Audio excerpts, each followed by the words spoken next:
Ibarra, Sampaloc, Manila. Stomo Town, AJ Conyo. Uy, kayo! Naman din ako nagdala, ha? Ako mo tayo, putang ina.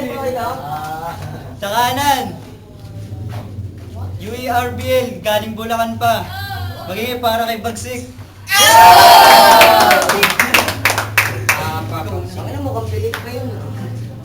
Nag-toss ko yun na kanina. Unang si Bagsik, ulang daw.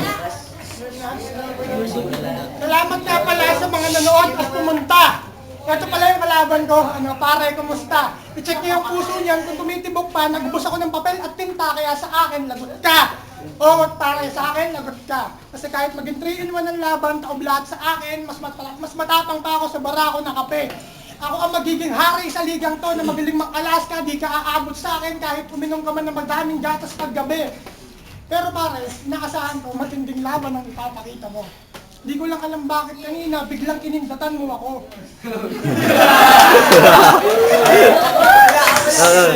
Sigurado, bakla ka kasi. Ano yun, nalabat per se ka ba, pre? Nagtatago to sa Meralco kasi wala silang pambayad ng kuryente. Di lumalabas yung nanay mo sa bahay kasi kalbo na, tapos sumahaba na yung bigote.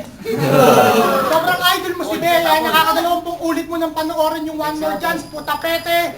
Tapos sobrang kabaklaan mo, pinaglibugan mo, pati si Enteng Kabisote. Namiss ko yung pagbabattle. Ngayon na lang ito naulit. Mas matatapat pa ako sa MC pangit, tapos yung puwet walang guhit. Alam ko may GF ka, pero hindi siya ang iyong pangarap at panaginip. Kasi tuwing naliligo yung kuya niya, lagi kang naninilip. Alam mo si Bagsik, matinig sa chicks to. Gusto mo pare, agawin ko pati yung chicks mo? Kaya ano, pag naging kami, promise, hindi siya magsasawa sa kiss ko. Dadalhin ko pa siya sa langit, tawagin mo akong Kristo. Galing pa akong Bulacan. Kaya siyempre, bibigyan kita ng magandang laban. Gagawin natin itong madugo na para bang digmaan. Langgam ka, ilipante ako, madali lang kitang tapakan. Sa sobrang bigat ng banat ko, makakalimutan mo pati sarili mong pangalan. Kaya, ipapaalala ko muna sa'yo. Ikaw si Alvin Jan Abad. Na sa gabi, Alvira, at gustong-gusto mo yung mga lalaking nakahubad.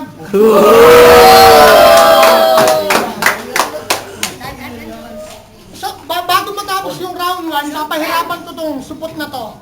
Una, sasaksakin ko ng balisong yung tuhod mo. At pagkatapos, sa elisin ng barko ko pupugutin yung ulo mo. At sa river, mamaya, itatapon ko mga parte ng katawan mo. At hindi na magkakaroon ng liwanag sa dilim dahil sa isang kisap mata, madali ko lang pinatay ang konyo to. Nice! Unang round para kay AJ Conyo. Ano sinasabi mo kanina na ikaw ay isang barako ng kape? Bumusina yung bike, kung talagang matapang ka, dapat di ka tumabi. Alam mo pare, wala kang kwenta nila lang. Kaya kitang patayin para isang bala ka lang. Fernando po. Nagdala pa ako dito ng baril, kaso nakatago. Alam mo kung bakit? Kasi mukha kang taga-benta ng lababo. Tapos taga-sip-sip ka pa ng inidoro, di ako nag-practice, di na kailangan ng rehearse. Gagamitan kita ng mala-impactong pag-reverse. Ano? Ba't nakapolo ka? Bakit? Polo Rabalis ka ba?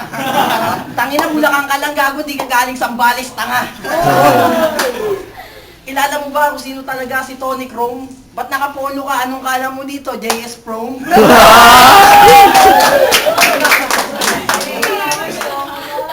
Pag ako pumorma ng konyo, pare, talo ka. Pang-gangster lang yung Converse, bakit sinuot mo pa? Dapat nag-topsider ka na lang, kaso wala kang pambili. Putang ina mo, 2,000, pamasahe pa uwi. Ano, gusto mo bang pumalag? Galing pa to ng Bulacan, kahit utak neto marupok. Kapkapan nyo yung bulsa, may baong pang paputok. Ako kanila ba mo nag-init ang ulo ko? Lumabas na sa bibig ko lahat ng maladilubyong salita. Halika na dito, putang ina mo, humiga. Kasi mamaya-maya, putang ina, pagtas ng battle na to, ikaw yung unang chuchupa. Kinindatan kita kanina, ibig sabihin nun, pare, ikaw ay bay. Ang pagkindat ko sa'yo, ang tawag doon, pare, killer eye. Parang jack of spade, parang laro ng baraha. Mamaya-maya, putang ina mo, putapete ka, tatanggalin na kita.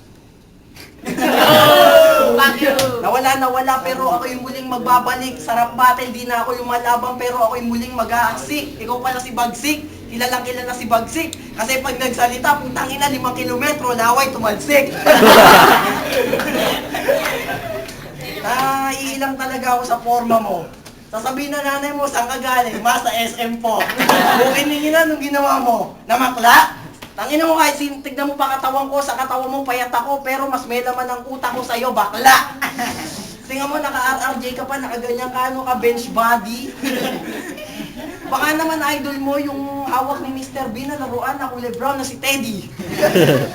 Oo, wala akong banat dito. Hindi ako ready. Pero yung battery ako dito, kahit magdamag tayo, 50 ever ready. Yung malalaki, tas may motolight pang kasama. Alam ko naman, yung nanay at tatay mo, nagkonsultan sa bubong, hindi sa kama. Hindi mo naman ako kaya. Hindi mo naman ako kaya. Yung utak ko, hindi mo mabibilog. Paano ka makakapagpunta ng babae sa langit, hindi ka nga tinatamaan ng libog. Tinatamaan ka na ng libog pag may nakita kang asong nagkakantutan. Tapos yung video mo pa para sa cellphone mo, may ball cam papakita sa iyong katropahan. Mga federasyon, utangin na nyo, bumalik na sa Bulacan. Dito mayon, papaputukin ko mukha mo. Parang 45 yan, beng beng beng. Utangin mo, sasagad kita sa ding ding ding.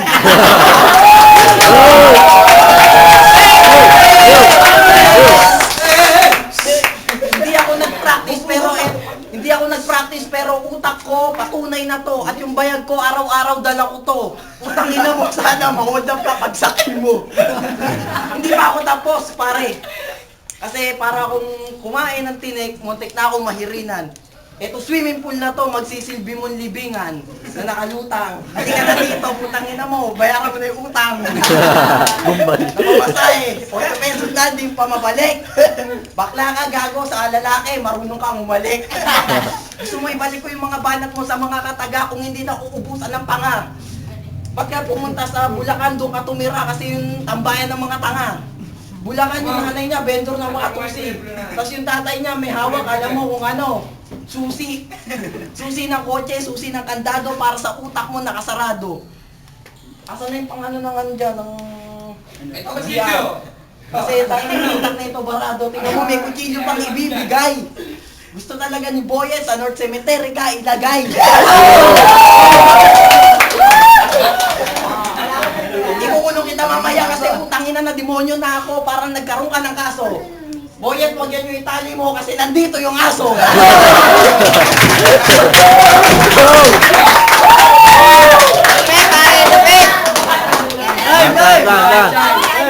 Second round!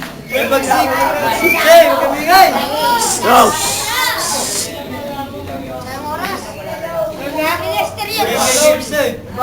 Oo, taga Bulacan ako. Ako nilang minamaster. Ikaw ano, may potok ano yan, kili-kili power? Malapit na magpasko, wish ko kay Santa, yung pera ko dumami. Ikaw ano, wish mo, may makasama ka sa sogo na lalaki? Yung kabaklaan mo, grabe. Nagalit ka sa kapatid mo, nung tinawag kang kuya, sabi mo, dapat ate. Sarap mo talaga kutongan, wisit ka. Sa sobrang gusto nito maging babae, pati aso pinasuso sa dede niya. Hindi ka magiging magaling sa rap battle kahit maging si Harlem Tika. Kahit ako ang target mo, supot ang caliber mo, negatibo ka kasi mag-isip na ka. Number 1 naman ka magsulat, papatahimikin kita sa silencer ko. Number 1 ka magsulat, papatahimikin kita sa silencer ko. Hindi mo ako mapapatay kasi frustrated homicide lang ang balak mo. Hindi ka na makakatakas kahit mas mabilis ka pa kay Smaglas, papasagasaan ko lang kay Righteous One to.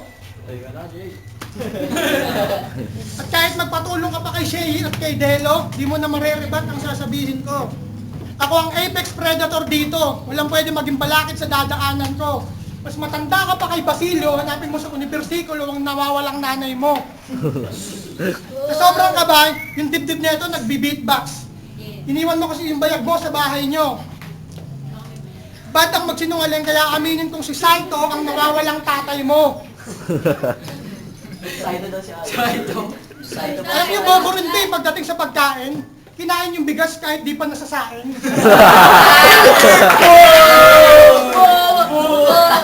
Hindi ka lang bobo, tanga ka pa. Kung may nakita siyang napkin, ginawan siya ka.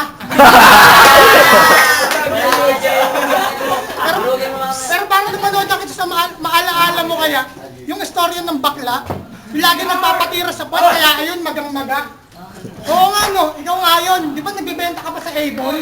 At tuwing sweldo, pumupunta ka sa Avenida para makakuha ng lalaki at makadagit ka ng malalaking ibon. Pero kawawa nga ito, lagi siya nung ginugulpi ng tatay niyang matoy. One time nanalo siya sa gay contest, nagalit yung tatay niya kasi kasali din siya doon.